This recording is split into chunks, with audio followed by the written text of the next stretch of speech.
Welcome to the Lawless Astrology channel. My name is Dabney. I'm an evolutionary astrologer. I am joined today by a dear friend of mine and fellow evolutionary astrologer, Fern. Hi, Fern. Hi, how you doing, Dabney? Good to see you. Good to see you too. Fern is with Wise Stars Apothecary. So she is an astrologer and she does readings. We used to actually be in this little thing together where we were the Galaxy Girls with another woman back when we were so young and in our early 30s. But she's going to join me today to talk about an aspect. And I know we don't do too many aspects, but this is an aspect that's coming up in June where Jupiter is going to be squaring Saturn. And Saturn's going to be sitting next to Neptune. So that means Jupiter's also going to be squaring Neptune. So even though we don't get into too much astro speak, I think it's good for us to understand how this collectively impacts us all. And we are looking at this happening in mid-June.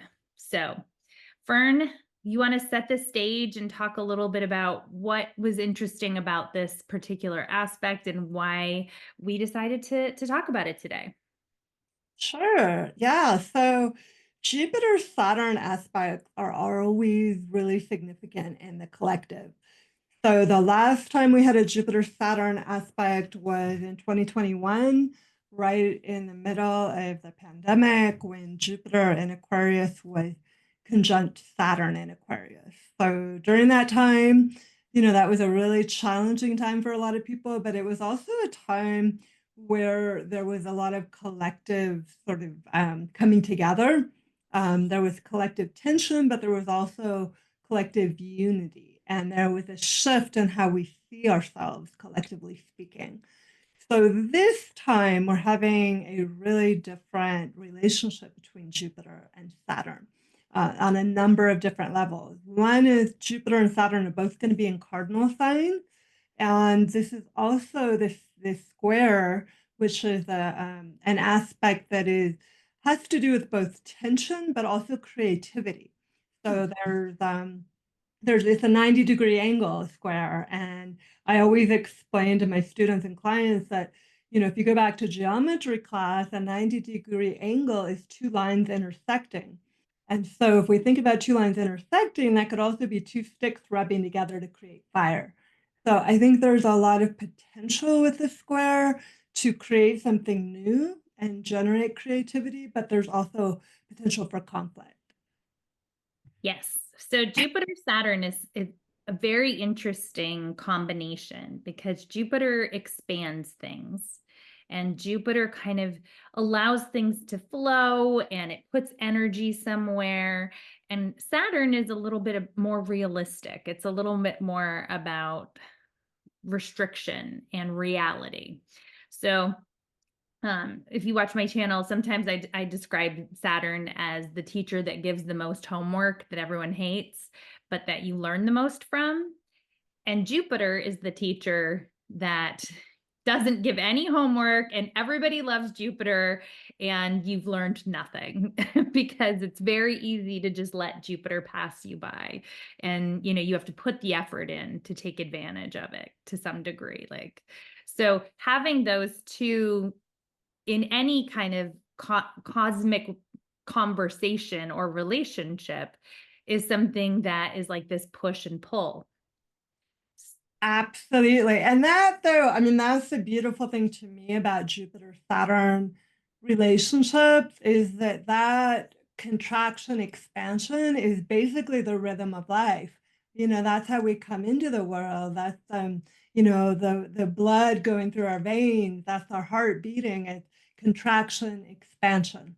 So I think that during collective times where Jupiter and Saturn are in relationship, it realigns us with that basic rhythm of life.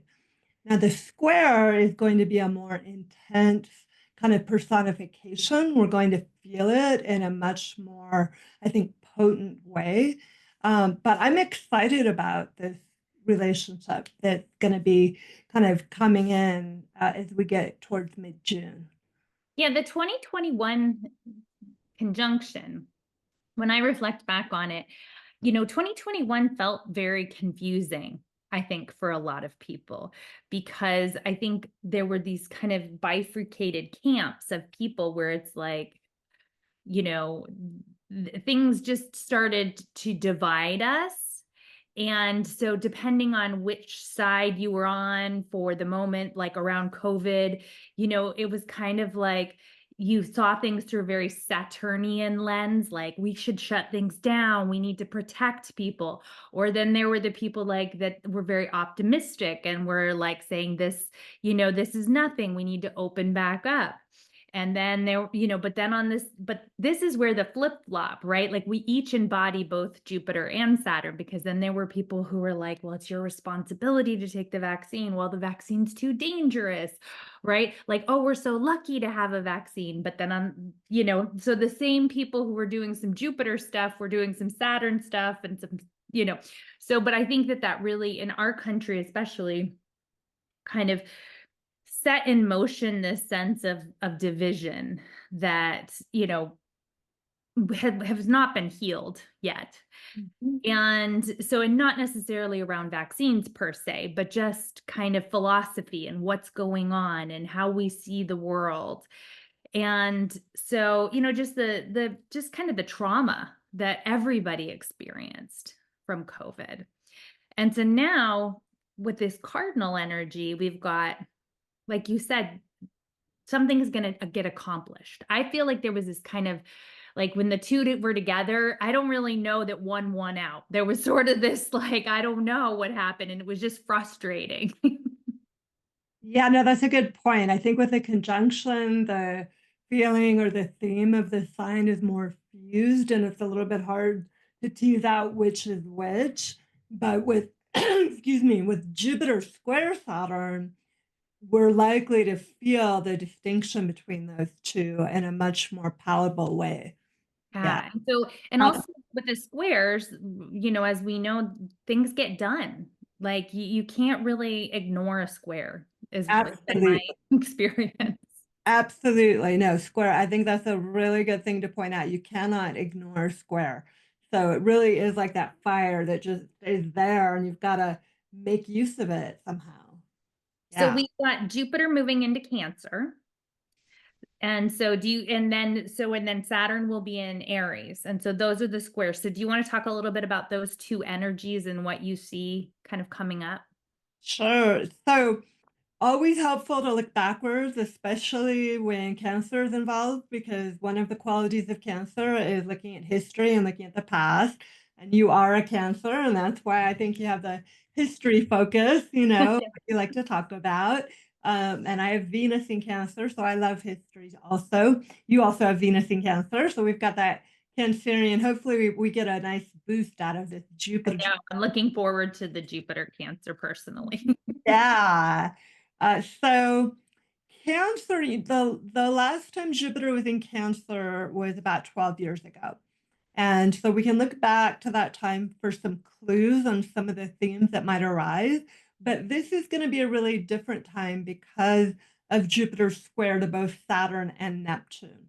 Yeah. And so Cancer, as we both know, and I'm sure many of your watchers also are familiar with, Cancer as a water sign is really connected to roots and home and land and family and history and that kind of emotional, intuitive, instinctive awareness of life. So this is not going to be this logical, rational, abstract kind of Aquarian feeling. This is much more in the heart. But there's some dangers to that as well, which we saw, especially around the election time when Mars was retrograde in Cancer. We're seeing a lot of nationalism and just, that Cancer crab, let's set up boundaries of this is us and that's them kind of feeling, which isn't so great. Yeah. Yeah, there definitely can be a sense of tribalism. This is my clan, this is my family. I have to protect my family at all costs. And yeah, so that can be a beautiful thing, but when we're looking at the collective and kind of taking into consideration all the news right now, that can also be a shadow where you're taking your fears to an extreme. Absolutely. Overprotection. Yeah, isolationism. Yes, yes. And also kind of a nostalgic sentimentality about the past. So we may not, with a shadow cancer, we may not see our past clearly. There's this sense of, oh, things were better, when, but not seeing the shadow underbelly of some of that, history. So that's more the shadow side of Jupiter in Cancer, but the positive potential of Jupiter in Cancer is a return and an expansion and a kind of a wisdom that comes from the deep feminine, from the kind of archetypal mother energy of like, okay, how can we bring that sense of, the earth mama and that let's protect all of life, let's nurture life, let's help life grow. So there can be a real growth and benefit that comes from tapping into that stream of consciousness as well. Yeah. So the last time we had this was around 2013. And so in your own personal life, you can kind of think what were some of the themes in 2013? What were some of the changes that you had? I bought this house in 2013. Oh, really? Yeah, so that was a big life change for me, but to your point, this is it did not coincide with Saturn and Aries because the last time that happened was in the late 90s, right? I think it was like 97, something like that. Yeah, So, absolutely. so this will be something new for most of us to have. It's not uncommon to have a Jupiter square, but not in these signs. And so here we've got Jupiter squaring Saturn in Aries. So talk a little bit about Saturn and Aries from your perspective. Yeah, so like you said, the last time we had those was in about the late 90s. And, obviously things are very different now, but that anytime Saturn moves into a sign, and as you talked about with Saturn, is kind of the strict teacher who gives a lot of homework. I love that.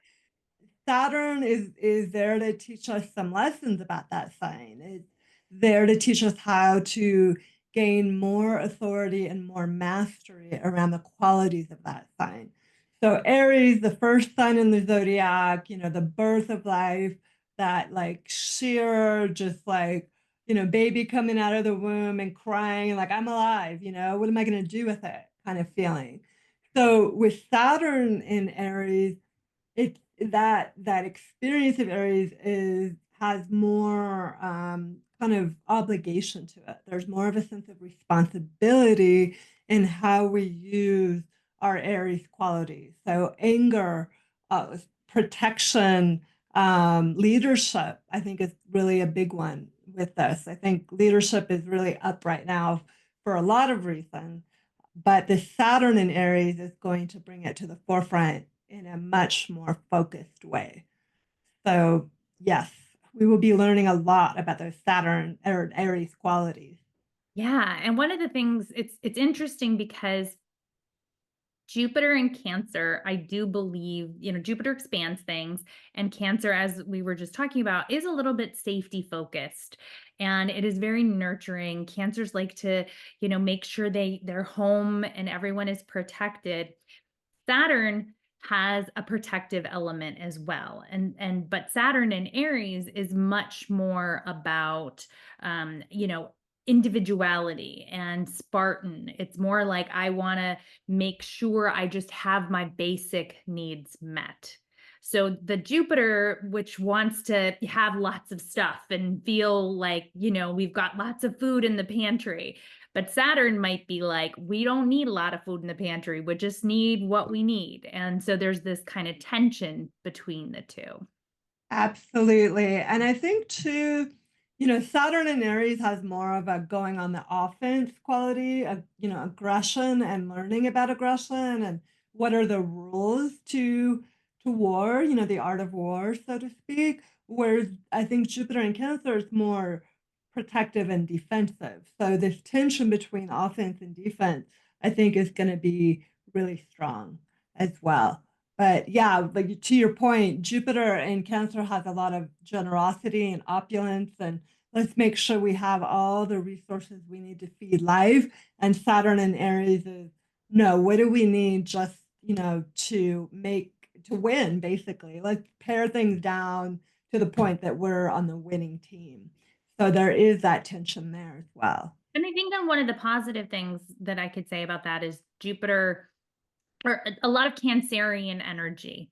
Cancer, kind of lets things go. There can be kind of some passive aggressive energy. So if you have a lot of Cancer, it's going to be nice to have Jupiter because it's going to give you a little bit more confidence. But I think Saturn's going to teach you what's a real yes and what's a no. When you say yes but you mean no. Yes, I think that's, just the boundaries question, how we work with boundaries, how we generate boundaries in our own lives, how we deal with boundaries from other people. We're going to be learning a lot about that. Hopefully, by the time Saturn moves through Aries, we'll all have a greater sense of mastery and authority about what boundaries mean and how to utilize them in the world in a smart way. Okay, so that leads me to talking about Saturn is going to be sitting next to Neptune. Right. So Neptune doesn't like boundaries.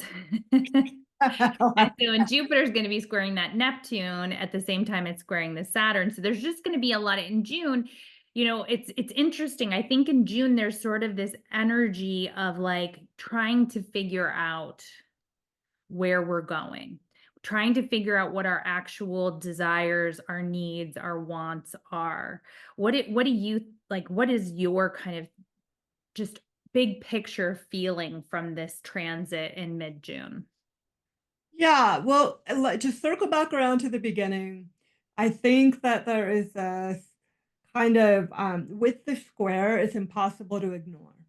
So the sense when Jupiter moves to square both Saturn and then Neptune within a week of each other, we hopefully will come out of this with a much greater awareness of the sort of trajectory or signature of the next few years. And actually even longer because Saturn's going to stay in Aries for about 2.5 years, but then Neptune's going to be in Aries for I think around, is it 7 or 14? I always get Uranus and Neptune confused. Oh, Uranus, it's 14. Neptune is, no, it's the other way around. Neptune is Yeah, 14, yeah, Uranus that's is right. 11. Uranus is quick, moves through quicker. Yeah. So 14 years. But basically, I think that this time is really going to illuminate sort of the signature feeling of that kind of Neptune and Aries cycle. We're going to get a greater awareness of the collective dream that we're kind of dreaming awake. And it might be because of the square, sort of a sharp awareness, where it's not necessarily gentle and smooth. It's more like, okay, wake up call, pay attention to this. So if you look in your own chart, you look to find where you have Cancer and where you have Aries, because and this is one of the things. Fern is actually, yeah, I've got my beginner astrology course, and one of the questions that comes up a lot is people get very confused about the houses. And so Fern and another astrologer who's been on this channel before, Christina Caudell, they are teaching a class all about the houses. And so as you can see, Fern is a great teacher. So I'm going to put that information below if you're interested in taking her class. But do you want to, kind of just tell people a little bit about like, a question I get about the houses all the time is, well, there's nothing in that house. Does that mean that, what does that mean? Why is that okay? Is that normal? First of all, I'll tell everybody all of it's normal. Everyone's chart is just very unique. So do you want to talk really briefly about your course and also the houses? That question that I get all the time. Sure, sure. Yeah. And that question, I think if I had to, kind of list the top questions that astrologers are asked about the houses once people start to learn a little astrology enough to be dangerous, and they get, well, wait a minute, I don't have any planets in my house of love. Does that mean I'm not going to experience love and romance? And one of my favorite astrology teachers of all time, she said the most beautiful thing that about empty houses that I really love to pass on and share. And what she said is that, first of all, absolutely not. You absolutely can have love and romance if you have an empty house. If you don't have Right. any Meaning like there are no planets or in that house, but you still have something on the cusp. exactly. So you have something on the cusp, but she said that what happens is that in the houses where you have planets, this is where you kind of build up a reservoir. You build up juice with those planets. You build up lessons. And as you go through your life, you take everything that you've learned from the planets in those houses and you pour it into the empty houses. So you're sort of taking this overflow, like an overflowing cup, an overflowing chalice, and you're pouring it into the empty houses. So if you look at the charts of people that or famous people, I was looking at Mark Ruffalo's chart recently, just because he's been such a great advocate for some important things.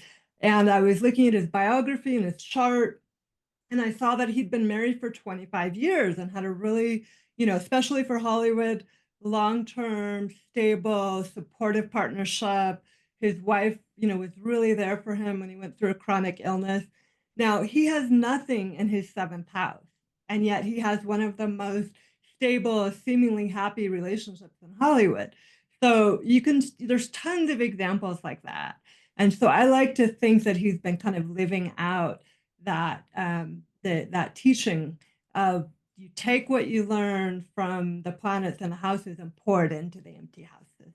Oh, that's beautiful.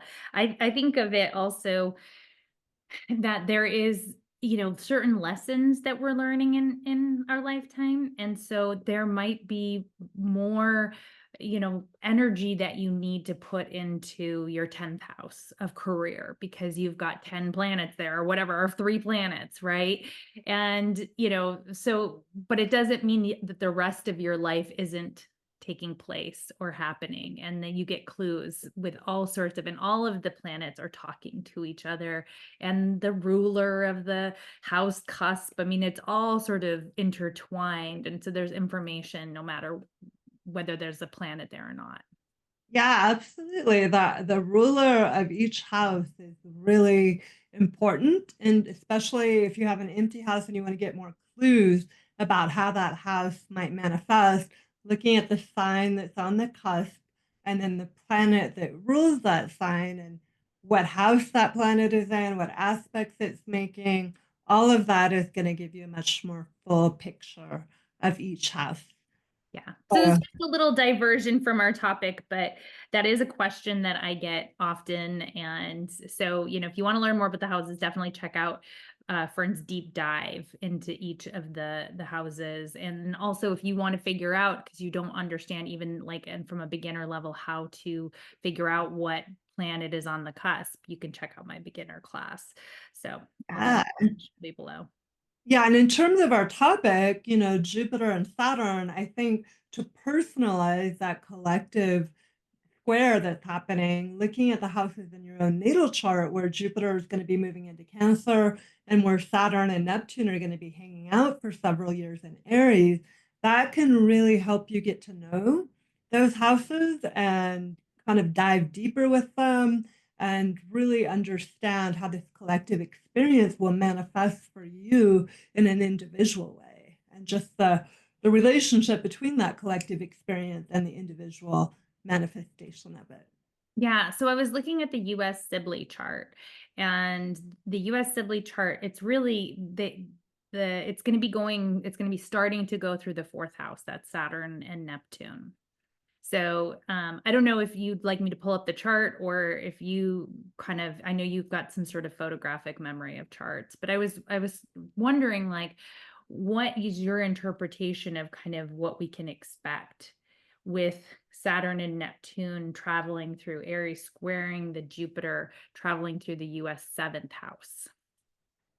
Yeah, this is really interesting. I mean, we're already seeing this, and my menopause has definitely weakened my photographic chart memory. So you're gonna have to remind me of She that. used to just look at a chart and I'd be like, how did you remember I know, that? I know. But I don't remember the degree of the ascendant of the Sibley chart. Can you just give Yeah, me let that? me just quick pull it up here. Okay, so Yeah. this is the US chart in the middle, and then this is June 15th. So you can see down here that Saturn is right at the very bottom of the United States chart, which is called the nadir. So that in itself is kind of important because it's crossing an angle, a very important angle.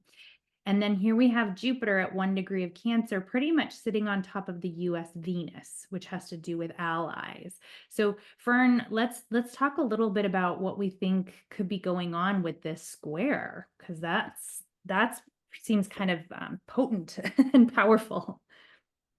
Yeah, I think there's just an incredible amount of tension with this sort of idealization of the Cancer qualities, mom and apple pie, right? In the natal chart, we have Jupiter in Cancer, the wide conjunction between the Sun and Jupiter, but also Jupiter conjunct Venus. So we have a great love for Cancerian themes. Norman Rockwell, all of that kind of United States idealization of cozy, soft, home, mom, family. And what's happening is Saturn and Neptune come closer to squaring the United States Venus, which is we're really going to be feeling as Jupiter approaches that conjunction to Venus, is a need to both take a look at our fantasies and also the realities of how we're really living out these qualities, these Cancerian qualities in the United States. Are we taking care of our weak and vulnerable? And Cancer is a mother who feels an instinctive desire to feed and mother anything that is weak and vulnerable. It's not even a logical thought. It's a visceral reaction. I can't tell you how many mothering, nurturing people I've seen when you see a picture of a little puppy or a child who's wounded. It's like you feel it, like, I must feed you, I must take care of you. And yet with Saturn and Neptune and Aries, we're having to really look at our aggression and our anger and our rage and how this is showing up in the world. It's a reality check in a big way. It's kind of what I'm seeing here. Yeah, and it's sort of hitting me too with all the tariffs and like all the confusion around that. There's sort of this so cancers are really good with money. And so as a Cancer nation, we like cancers. The number one, they did a study, the number one CEO sign is Cancer. And a lot of the times it's because cancers, they care about money, they have good business acumen. And to your point, they have an intuition, right? The really powerful intuition so they can see where things are going. And so this United States chart, the Sun and Jupiter and Venus, like you said, it's a wide conjunction, but that's a conjunction of like where a confidence. And we've been the protectors and the providers. At least that's our image of ourselves as the protectors and providers around the world.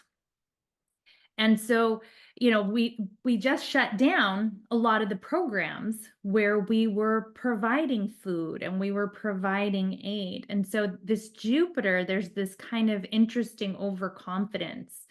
And we are the consumers as well. We are the big consumers of the world.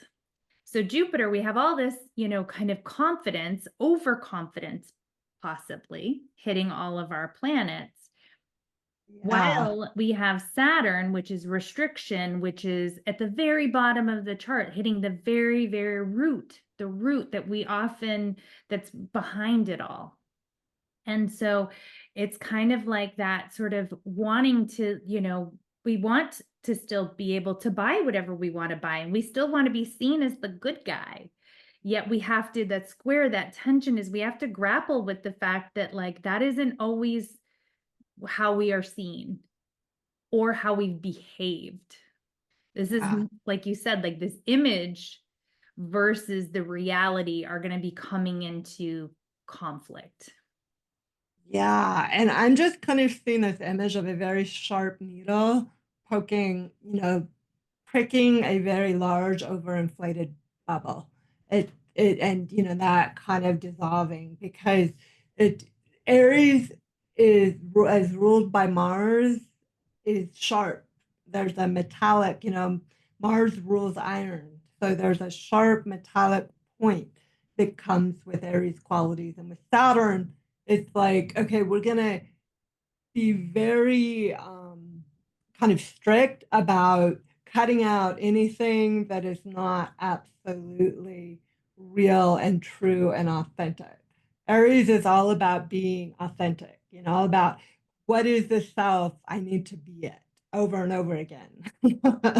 Right. And so it's also interesting that Saturn is like, well, we don't have the money to keep doing this. Like there's kind of like we have to start taking care of our own home.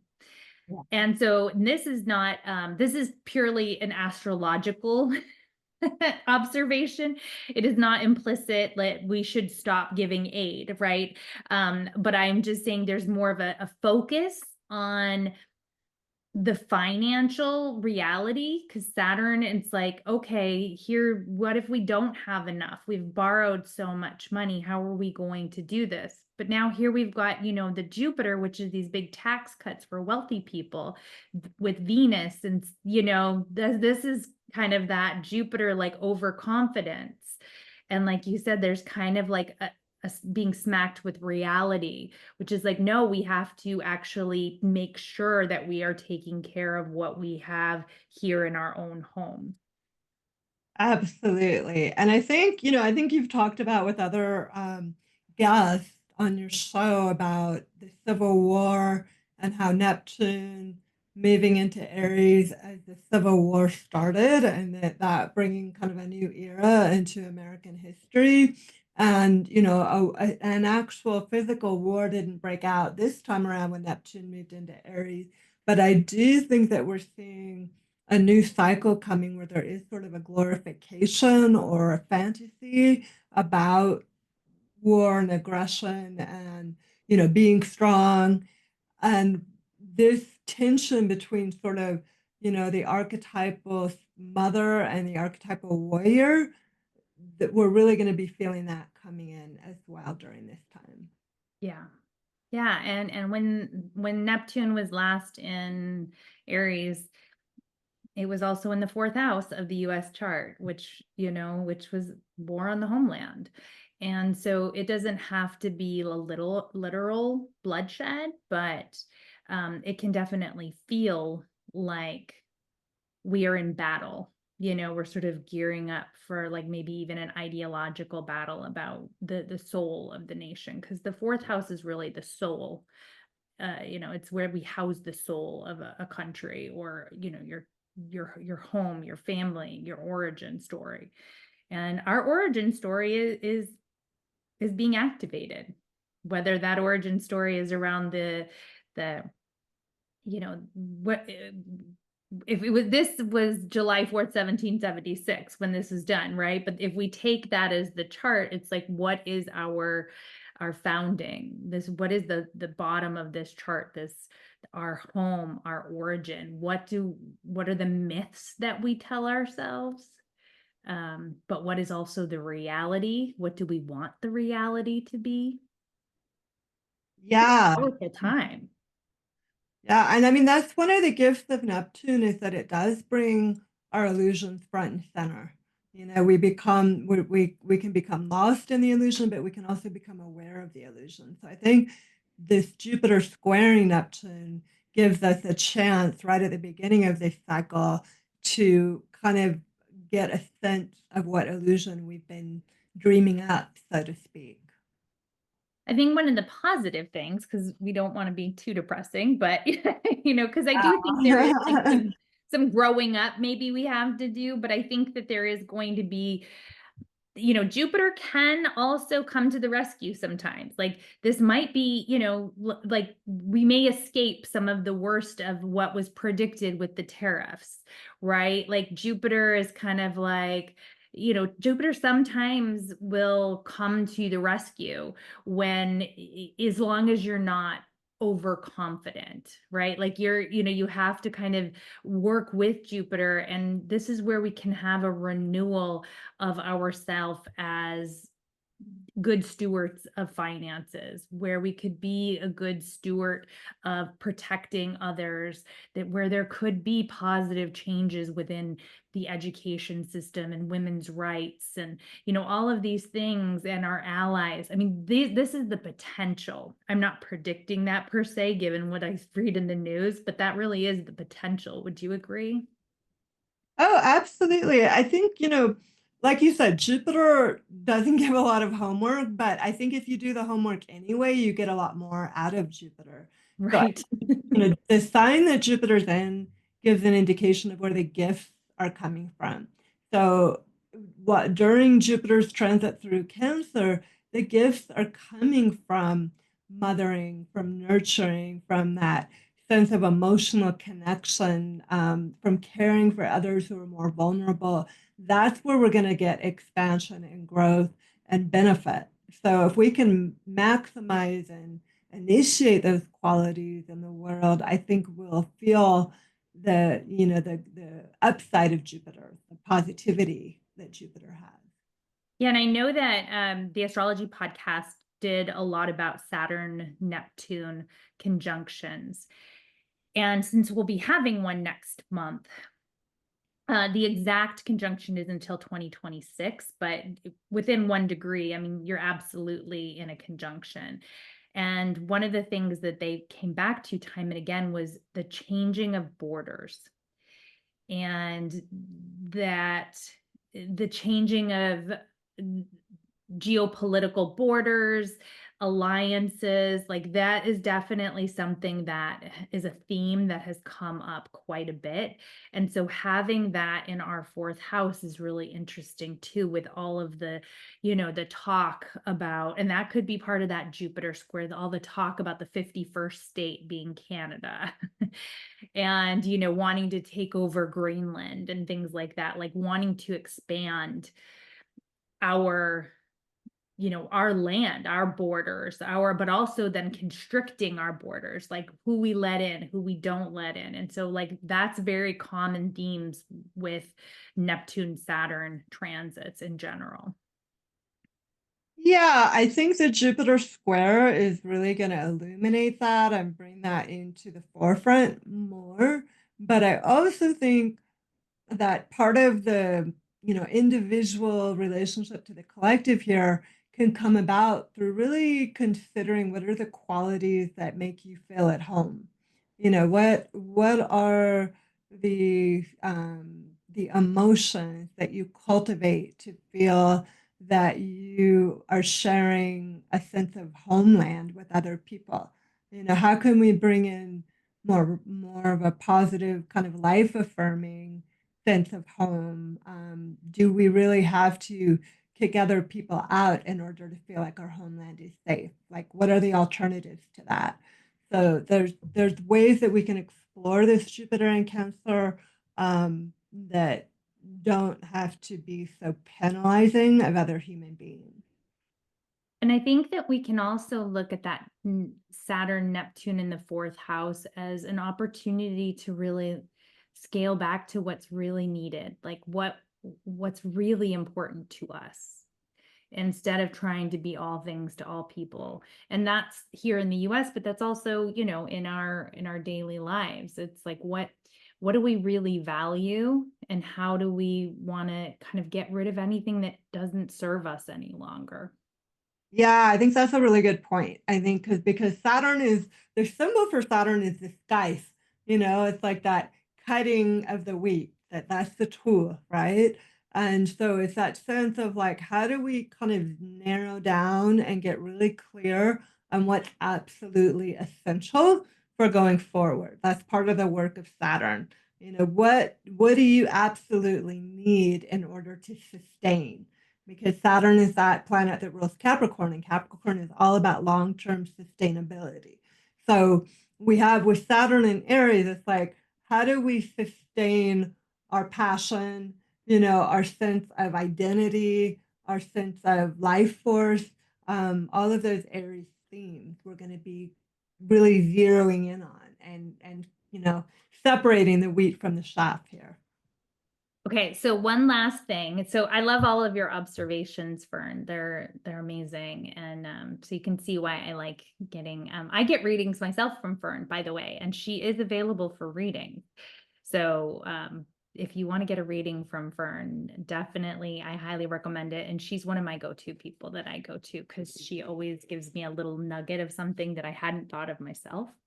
But since you're also an evolutionary astrologer, I know we look more at the natal nodes, but sometimes the transiting nodes are interesting, and it's hard to ignore the fact that the transiting south node is right on the US Neptune at this date. And so to me, we have Neptune in the ninth house. So this is kind of, we reimagined democracy. Like we were the people that said there can be something different, right? We had this whole power to the people. It's in Virgo.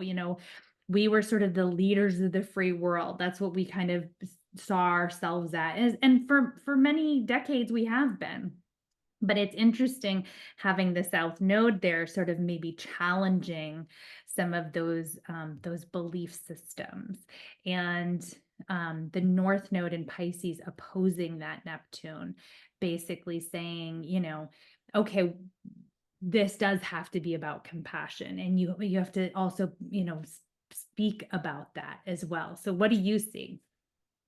Yeah, this is fascinating because I haven't looked at the United States Sibley chart in so long, but wow, Neptune in Virgo in the ninth house, this really, to me, brings up this Puritan ghost, the ghost of the Puritans that's shaping this country and the whole concept of the work ethic. And I think about some of the European countries and their long vacation times and their generous parental leave benefits. It really brings up this Neptune and Virgo. We worship and idealize, constant busyness. We must be working or else we're not moral. And I think with all the political changes that are happening right now, and people getting laid off and fired and so much uncertainty, this North Node in Pisces is really activating the fact that, what we need to grow as a nation is a sense of connection and compassion and kindness. Pisces is one of the kindest signs of the zodiac. And it's not about our differences, it's about how we can come together as humanity. So, yeah, the whole Doge thing, must be more efficient. That's that Neptune and Virgo and that South Node. That's what Well, I and also now the work requirements they're going to put on Medicaid, which looks like that's happening. And so that seems like very south node hitting that Neptune in the ninth house. And so it's interesting. I love that you said the ghost of our Puritan past. That's really interesting.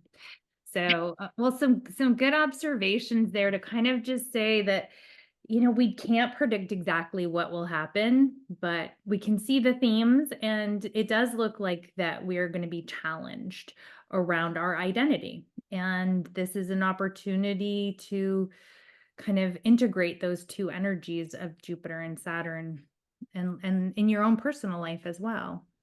Yeah, no, one thing we didn't talk about, I know we're kind of coming to a close, but I just want to throw in there that Cancer is also the sign of the imagination and creativity, and some of the most creative people that we know have a lot of Cancer planets. So I think this is also an invitation, especially with the square, to bring our human ingenuity and creativity to the forefront as a way of kind of finding balance with some of this more Aries warlike tendencies. Yeah, yeah, it's not all doom and gloom. And I think it's an active, that's the thing. It's sometimes I read the news and I feel like it's doom and gloom. And I feel like I just want to leave because that's how I feel sometimes. But then I look at the astrology and I realize it really is this kind of active that the chart comes alive and you see where there are changes there. It's a very just dynamic time and these changes are not happening the way I wish they would. That said, so many of the changes are bringing up issues that people have had to deal with forever, for way too long. The fact that people in our country go bankrupt over medical bills, and the fact that things that have been happening for way longer than just the suffering that's taking place right now. And also I think there is a little bit of that imagining something better, like we can imagine something better. And so uh it's a very dynamic time, and I guess we can be excited that we are getting a front row seat. It's the best I can muster. And we may even be the ones acting in the play, this is the time to kind of show up, and be. Yeah, yeah. And that's something that a lot of astrologers talk a lot about too, is like now is the preview for 2026. And so I've been optimistic about the fact that some people are really changing their viewpoints and seeing things not nearly enough, in my opinion. But um, I think when sometimes things have to come to a head in order to be fixed and changed in a positive way. Absolutely, I agree with you. Yeah. Well, Fern, it was lovely chatting with you. And everybody, please check out Fern and Christina's course. I will put that information below because she's a great teacher. And also, if you just want to get a reading from Fern, I highly, highly recommend it. So, as always, there's a reason and a season for it all, and the universe is conspiring to help us. So, let's just see what happens in June. But check out your own chart and see where Saturn and Jupiter will be activating things for you. All right. Till next time, stargazers.